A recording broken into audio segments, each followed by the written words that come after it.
On this model, G-SYNC Pulsar can be activated in the OSD as a setting called Nvidia Pulsar. So you just turn that on. It's actually going to be on by default in quite a few of the presets anyway. And what this is it's a strobe backlight setting or BFI black frame insertion mode that can be activated exclusively on compatible Nvidia GPUs. So any graphics card supporting G-SYNC should work with this. More specifically, what it does is it combines Nvidia ULMB ultra low motion blur with G-SYNC VRR. If you've got G-SYNC disabled, so you're not using VRR, then the setting is simply referred to as Nvidia ULMB 2. Again, this is only supported on compatible Nvidia GPUs. So there we go, I've enabled G-SYNC again, so we're back to Nvidia Pulsar labeling, although a lot of what I'm going to talk about is also applicable to ULMB 2. So I'm just going to activate Pulsar.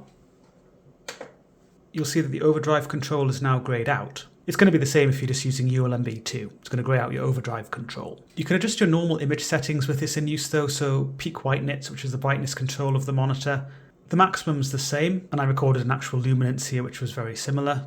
I explored that earlier in the AOC Pulsar review, if you're watching the full review of that. The minimum brightness is 100, and I recorded that at 120 or so nits, so it's higher than the minimum 50 nits without using Pulsar. You can even use ambient adaptive brightness, which will use the brightness sensor and make changes to the brightness based on your room lighting, and you can use ambient adaptive colour, which will adapt the colour temperature based on your room lighting. You can even use HDR if you wish. And just to note as well that the brightness or the peak white nits setting which you set with Pulsar on is remembered separately to your regular setting with Pulsar off. And that can be useful as perceived brightness with and without Pulsar is a bit different. Anyway, with all that said, let's look at the results using this setting. It isn't something you can appreciate by watching a video of the monitor in action, but pursuit photographs can certainly capture the advantages of using G-SYNC Pulsar. With G-SYNC Pulsar, the on phase of the strobe lasts for 25% of the refresh cycle. This gives you up to 4 times the clarity, or perceived blur that's 4 times as low, compared to that same refresh rate under the normal operation of the monitor. This is reflected by a sharply focused look to the object with superior internal detail, including to the fine black lines dividing UFO segments, and the white dots. I've included 2 references here. The first reference is a 360Hz QD OLED reference model,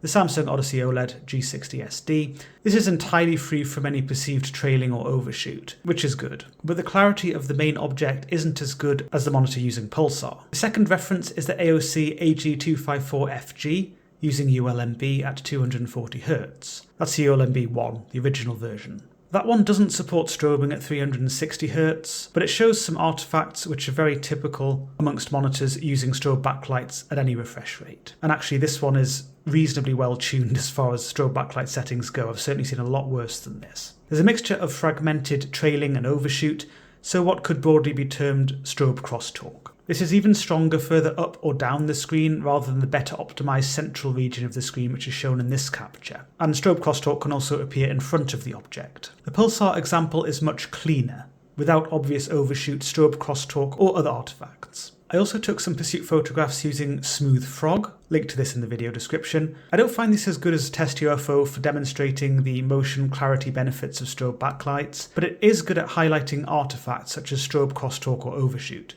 But it allows seamless testing at any frame rate, and therefore any supported refresh rate under VRR. These shots were all taken using G-SYNC Pulsar, and the test was set to a speed of 1500 pixels per second. These shots help highlight how well performance is maintained at different refresh rates using G-SYNC Pulsar. As with Test UFO shown earlier, there are low levels of strobe crosstalk and strong clarity to the main object, which is far more distinct than any mild strobe crosstalk you might observe, with an edge there as refresh rates increase. At 80Hz, it might look like there's a lot of strobe crosstalk when you look at the image, but that's just distinct object repetition due to the relatively low refresh rate and the strobe nature of the backlight, rather than artifacts related to Pulsar's tuning. I also visually assessed a large range of refresh rates between the values shown, with various pixel transitions, and I remained impressed by the low strobe crosstalk and lack of strong overshoot. Most strobe backlight technologies control the backlight as one single unit. The screen refreshes from top to bottom in what is called a sequential scanout. This means different vertical areas of the screen aren't refreshing simultaneously, leading to what is broadly termed strobe crosstalk, which can be worse at some areas of the screen than others. Usually things are optimized to look best centrally, where your eyes spend most of their time during FPS games and such like. Even then, it's common to see some issues even in this optimized central region. G-SYNC Pulsar uses a rolling scan from top to bottom, with 10 individually addressable zones, horizontal bands. The result of this is exceptionally low levels of strobe crosstalk throughout the screen, whether looking towards the centre or the very top or the very bottom of the screen. You can see that in this example at 360Hz, but it's something I observed regardless of refresh rate. And here's another image, taken closer to the screen. It doesn't show the very top and bottom of the screen, but it gives a clearer view of the pixel response behaviour and any potential issues there. Again, it's very clean here, with minimal strobe crosstalk. I'm now on Battlefield 6, and I'm using G-SYNC Pulsar.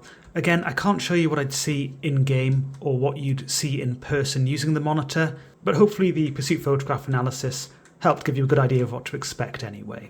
There's naturally a flickering due to the strobe nature of the backlight here, but this is different to the normal operation of the monitor, which uses DC dimming for a truly flicker-free backlight experience. Sensitivity of this flickering varies, and it's something that can become more noticeable at lower refresh rates. You may notice this in the video, but by eye it isn't noticed in the same way. You can set the minimum refresh rate at which the technology operates, below which the monitor will revert to normal G-SYNC operation, so you're balancing potentially annoying flicker at these low refresh rates versus motion clarity. The setting's called Pulsar Low FPS in the OSD. It's set to 90 by default, but it can be lowered to 75 or raised as high as 120, and it's adjusted in single unit increments. Nvidia are apparently working on reducing this further in future firmware revisions. I've personally used many strobe backlight implementations before, and this is by far the cleanest implementation I've come across, especially when considering VRR. I didn't observe any obvious artifacts such as problematic strobe crosstalk, eye-catching overshoot, or what I call dynamic interlace pattern artifacts, or what some would call scan lines. All of these can distract from the experience at any refresh rate. What I found particularly impressive is that the monitor uses KSF phosphors for the backlight, but I didn't observe any KSF phosphor fringing or flickering issues of that nature. This would include red to magenta fringes behind moving objects, or colourful flashes, especially when observing light vertical lines on the game, or simply moving your eyes across certain backgrounds. If you're sensitive to these issues, like I am, it can be very annoying and make strobe backlight settings pretty much unusable. But because of how tightly things are tuned here and how low the strobe crosstalk levels are, it just didn't seem to be an issue. Now, I can usually get my frame rate nice and high with my RTX 5090 based system, and this allowed me to get the most out of the setting in terms of clarity. Even with the most rapid motion on games like Battlefield 6 here, the background maintained superior clarity, which makes enemies easier to track and engage. And that was the case whether sprinting about on foot, or whether zipping around in a vehicle. Not that this is a particularly zippy vehicle, but I have been using this a lot myself, not just for the purposes of this recording here. And that would include rapid manoeuvres in a helicopter or jet, but I'm not going to embarrass myself by trying to demonstrate that here. It might be entertaining to watch, but it wouldn't be a useful demonstration of the G-SYNC Pulsar advantages. I'll let someone else on my team get that, because I wasn't being very useful there. And for times when the frame rate does drop, I again found the G-SYNC element worked exactly as I'd hope. So with all this said, I found this to be a fantastically well optimised strobe backlight mode. I don't personally like to use strobe backlight settings for too long when I'm gaming, as I do find it accelerates eye fatigue, but I found this one a lot more comfortable than usual. And because the image characteristics were not hampered by activating this setting, i.e. the brightness and colour output remained similar, I enjoyed using this setting quite often when gaming using the monitor. Those who follow my channel will know I've been using OLED monitors a lot recently. I own a few myself, and that includes models which can match or exceed the 360Hz refresh rate of this one. They do have those consistently extremely rapid pixel responses in their favour, so they don't have any trailing regardless of the pixel transitions occurring. For example, some of the higher contrast transitions shown here in this scene, where there are dark windows or shadowy areas against brighter brickwork, or bright sky for that matter. And that can give the OLEDs an edge for some fine details for certain object and background shades. But because of their sample and hold nature, those OLEDs just can't match the overall hertz for hertz clarity of this Pulsar monitor. That would apply even to the 500Hz OLEDs, which I found very impressive in terms of motion clarity. They just can't match the 360Hz Pulsar experience in this respect, even with higher frame rate content. Really, you'd need to be looking at an OLED with twice that refresh rate, plus matching frame rate. So even if such a screen did exist, that wouldn't be practical for most content.